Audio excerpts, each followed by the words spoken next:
Hello everyone, आप सब कैसे हैं और अपनी पढ़ाई को बहुत अच्छे से कर रहे होंगे। मैं आकाश कुमार बढ़ाना आईसीटी वर्चुअल क्लासरूम में आपका बहुत बहुत स्वागत करता हूँ। और लेसन नंबर 4 देख रहे हैं इकोनॉमिक्स में हम लोग। और इसी लेसन नंबर 4 के अंतर्गत आपको पता है कि हम चलो देख लिया। और इसके समग्र जो अवयव हैं वो आपने देख लिया।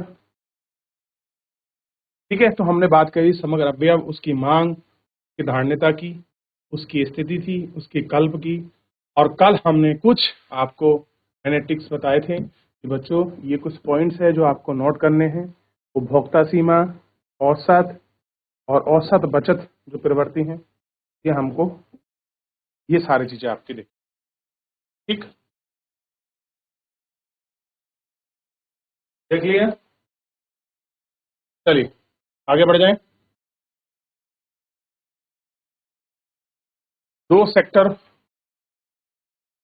दो सेक्टर मॉडल में आय का निर्धारण। सरकार रहित अर्थव्यवस्था में अंतिम वस्तुओं की प्रत्याशा समस्त मांग ऐसी की जाए जो कुल प्रत्याशा उपभोग, व्यय और प्रत्याशा निवेश का योग है। यानी कि एडी इज इक्वल टू कैसा होगा, इनकम प्लस इन्वेस्टमेंट। इस तरह से भी हम लिख सकते हैं। ठीक है,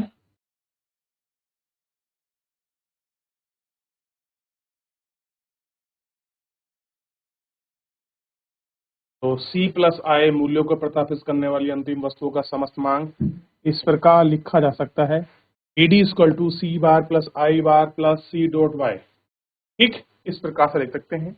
और अंतिम वस्तुओं का संतुलन हो तो C equal to Y bar plus C Y bar, इस रूप में हम देखें, जहां वाई अंतिम वस्तुओं का प्रत्यक्ष अथवा नियोजित अनुगत है। इस समीकरण को दो स्वायत्त पदों सी और आई को जोड़कर पुनः इस प्रकार y is equal to A bar plus C dot Y में रखा गया। इस प्रकार से उनको रखा गया। ठीक, ये हमको देखना है। तो दो सेक्टर की जो मॉडल आए हैं,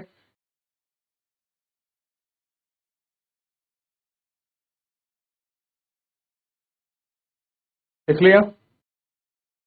आगे बढ़े, जहां A dot bar plus C equal to Y अर्थव्यवस्था का कुल स्वायत्त व्यय है। वास्तव में स्वायत्त व्यय के दो घटक विभिन्न प्रकार के व्यय। अर्थव्यवस्था के जीवन में चलने वाले उपभोग के स्तर को करने वाला सी बार में प्राय स्थिर रहता है, किंतु आय बार में समय समय पर उसमें उतार चढ़ाव देखता है। कैसा है, उतार चढ़ाव देखता है। यह एक बात ध्यान देने की है कि समीकरण 4.3 में बाईं ओर बाएं में अंतिम पद के निर्गत और न्यायोजित पूर्ति को दर्शाता है। दूसरी ओर दाईं ओर अभिव्यक्ति अर्थव्यवस्था में अंतिम वस्तुओं की प्रत्याशा अथवा नियोजित समस्त मांग प्रदर्शित करती है। जब अंतिम वस्तुएं बाजार और अर्थव्यवस्था को संतुलित स्थापित करेगी, तभी प्रत्याशी पूरित प्रत्याशी के बराबर होती है। समीकरण 4.3 में अध्याय 2 के अंतर्गत में उल्लेखन से भ्रांतित नहीं करता, जो यह बतलाता है कि कुल निर्गत का हमेशा मूल्य अर्थव्यवस्था के यथार्थ उपभोग और निवेश के योगफल के बराबर होता है। यदि अंतिम वस्तुओं के निर्गत से जो उत्पादकता किसी नियत समय पर उत्पादन करने की नियोजित करता है, वह अंतिम वस्तुओं का प्रत्याशित मांग कम समीकरण में होता है। गोदाम के स्टॉक में अव्वर लगता है, जिसे माल सूची का अभिप्रेती संचय कहा जाता है। ठीक, यह ध्यान देना चाहिए कि माल स्टॉक सूची इसलिए है क्योंकि फर्म में उपभोग रहती है। माल सूची परिवर्तन में निवेश कहा जाता है ऋणात्मक और धनात्मक, और इसमें वृद्धि भी होती है। धनात्मक माल सूची निवेश, अगर कोई आपका माल सूची है और वो पॉजिटिव में जाती है, ठीक, उसमें इन्वेस्ट होगा। माल सूची में कमी ऋणात्मक माल सूची में निवेश है। अगर कोई ऑलरेडी निगेटिव में है तो आपका नेगेटिव में आपको दिखाई देगा। और फर्म कारणों से स्टॉक में अपने आसपास के निर्णय होते हैं, ठीक, और उन पर आपका माल सूची जारी होती है। एक बार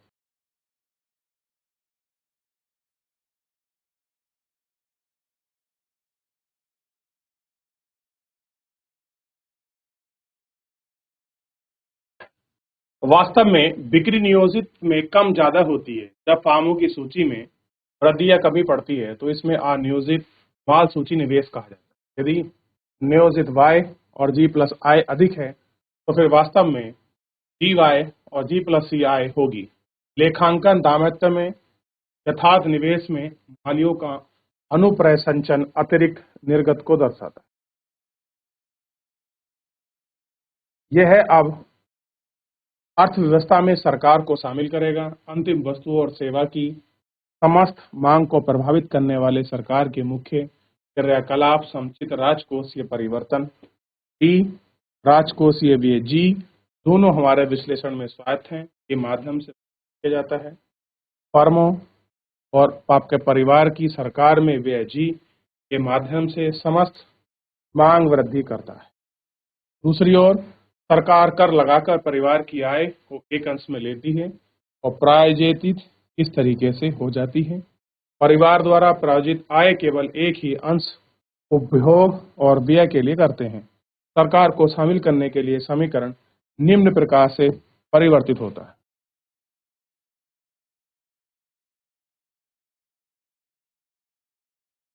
y equal to C bar plus I bar plus G plus C Y equal to.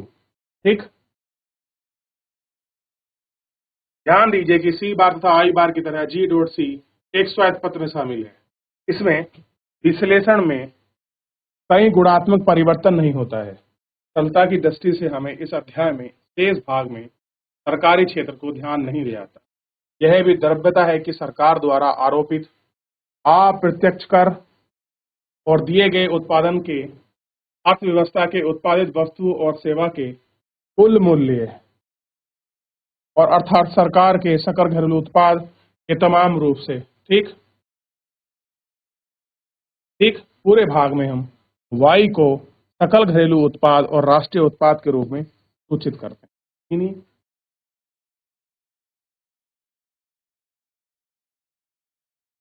देख लिया।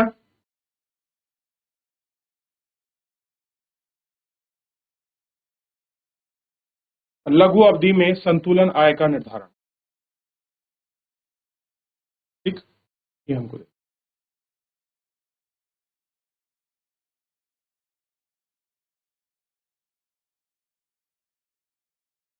आपको याद होगा कि अभी आर्थिक दृष्टि के अंतर्गत जब हम एक बाजार में मांग और आपूर्ति को संतुलन का विश्लेषण करते हैं, मांग और पूर्ति वक्र के साथ साथ कीमत और संतुलन कीमत को निर्धारित क्या करती है। मांग और पूर्ति वक्र के साथ साथ कीमत और संतुलन को भी निर्धारित करती है। समष्टि अर्थशास्त्र को हम दो चरणों में आगे बढ़ेंगे। प्रथम चरण हम मूल्य स्तर को स्थिर मानते हैं। क्या करेंगे, जो मूल्य का जो आपका प्रथम चरण है उसको स्थिर मान ले और एक सटीक संतुलन को ज्ञात करेंगे। दूसरे चरण में हम मूल्य स्तर को बदल देते हैं और समष्टिक मूल्यांकन का विश्लेषण। कीमत को स्थिर मानने की औचित्य है। इसके लिए दो कारण दिए जा सकते हैं। प्राथमिक चरण में हम अनाउपयुक्त संसाधनों वाले आर्थिक कल्पना करते हैं, मशीनें, भवन, श्रमिक। ऐसी स्थिति में आसमान प्रतिफल का नियम लागू नहीं होता है। अतः अतिरिक्त उत्पादन के बिना सीमांत लागत में वृद्धि उत्पन्न की जा सकती है। इसके लिए कीमत स्तर में परिवर्तन होता है, चाहे उत्पादित मात्रा में हो। ठीक, लेकिन में सरलीकृत मान्यता है जो बाद में आपका बदल जाएगी। तो सीमित संतुलन की कैसी मात्रा है, कैसे बदलती है, इसका हम लोग आपका नहीं देख लिया।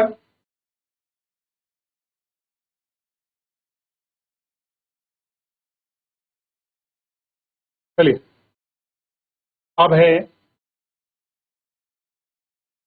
स्थिर कीमत के साथ समष्टि अर्थशास्त्र का संतुलन।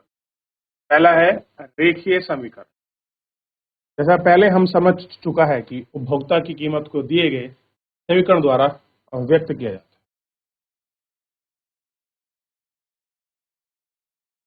ठीक है, C equal to C bar plus C, जहां एक C स्वायत्त व्यय है और C एक सीमांत उपभोग की प्रवृत्ति है। इस संबंध को आरेखीय द्वारा चित्र दिखाया जाता है। विश्लेषण देने के लिए हमें रेखीय अरेखीय के रूप में स्मरण होता है।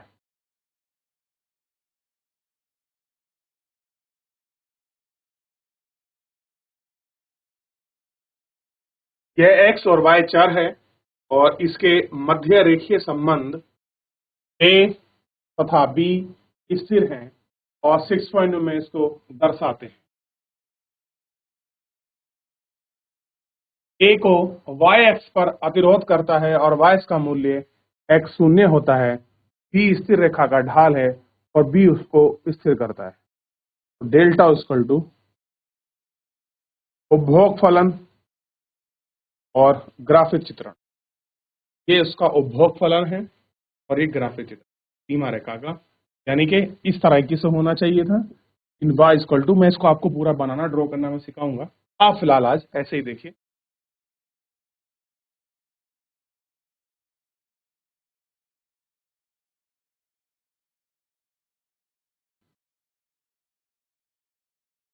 चलिए ये देख लिया। अब ये देखिए सी बार के अधिरोपित का जो फलन है,